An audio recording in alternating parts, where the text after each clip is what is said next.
नमस्कार दोस्तों, ये मेरा घर कहानी का चौथा भाग है और अभी तक आपने अगर आगे के भाग नहीं पढ़े हैं तो उनका लिंक मैं डिस्क्रिप्शन बॉक्स में दे दिया है, जाकर पढ़ लीजिएगा। चलिए शुरू करते हैं आज की ये कहानी। अब तक आपने पढ़ा कि रागिनी अपने घर वालों से एक अलग कमरा किराए पर लेकर रहने की बात करती है। तब उसके इस फैसले में उसकी भाभी भी उसका साथ देती है। अब आगे बढ़ते हैं। रागिनी को घर के पास ही एक कमरा दिलवा दिया जाता है क्योंकि वह अपने आप को किसी के ऊपर बोझ नहीं बनने देना चाहती थी। जो कुछ भी उसके साथ हुआ वो इतनी आसानी से भूल भी नहीं सकती है, पर चूंकि अब वह अर्जुन के बच्चे की मां बनने वाली थी और वह इस बच्चे को अपनी जिंदगी में लाना भी चाहती थी, वह अपने बच्चे और खुद को एक आत्मसम्मान की जिंदगी देना चाहती थी, इसलिए अलग घर में रहती है। सुजाता जी रोज ही उसके घर की तरफ चक्कर लगाया करती थी। वही भाई हेमंत और भाभी भी उसकी हिम्मत और ढांढस बढ़ाते रहते हैं। वह अपनी पढ़ाई फिर से शुरू करती है, साथ ही पहले की तरह बच्चों को ट्यूशन पढ़ाना भी। आसपास के सभी लोग भी रागिनी का खूब ध्यान रखते हैं। कोई भी उसे किसी चीज की कमी महसूस नहीं होने देता। सभी के सहयोग से कब रागिनी के 9 महीने पूरे हो जाते हैं पता नहीं चलता और वो एक प्यारी सी सुंदर सी बेटी को जन्म देती है। सुजाता जी और सभी सभी लोगों की देखभाल से वो समय भी जल्दी ही कट जाता है। 5 साल बाद 2 कमरों का सुंदर घर रंग बिरंगी लड़ियों से सजा हुआ था। पंडित जी मंत्रोच्चारण कर रहे थे।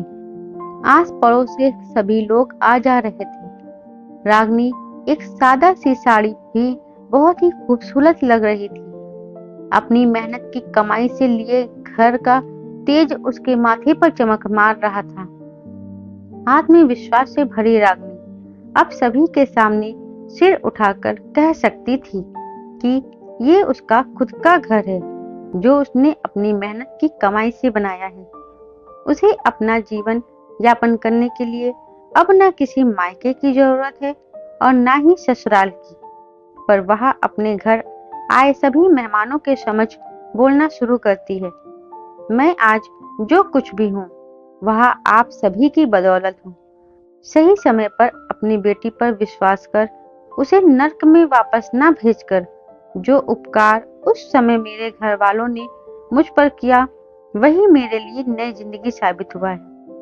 मैं आप सभी लोगों से विनती करना चाहती हूँ कि अपनी बहन बेटी पर विश्वास करना सीखें। जरूरी नहीं कि हर बार बेटी को ही समझौता करने की हिदायत दी जाए। मानती हूँ मैं कि एक लड़की को अपने ससुराल और नए घर में एडजस्ट करना आना ही चाहिए, फिर जो चाहे वो कैसे भी हो, पर अपने आत्मसम्मान से समझौता कभी नहीं करना चाहिए। आगे आए उसके मन की बातों को पढ़े, उसका साथ दे, बदले में वह बहुत कुछ कर सकती है। मत सोचे कि आपकी बहू क्या सोचेगी, मत सोचे दुनिया वाले क्या सोचेंगे, बिना पति के कैसे उसका गुजारा होगा। सोचे तो सिर्फ और सिर्फ अपनी बेटी के उज्जवल भविष्य के बारे में, जैसा आप सभी ने मेरे लिए किया। आप सभी और अपने भाई भाभी की मैं बहुत आभारी हूँ कि उन्होंने मेरे जीवन की हर कठिन मुश्किल घड़ी में मेरा साथ दिया। बस आगे भी मेरी बेटी और मुझे इस तरह से अपना आशीर्वाद देते रहिए। रागिनी की आंखों में खुशी के आंसू थे, वही सभी लोगों की आंखों में अपनी बिटिया की तरक्की की खुशी भी थी। दोस्तों, उम्मीद करती हूँ आपको हमारी कहानी जरूर पसंद आई होगी। धन्यवाद दोस्तों।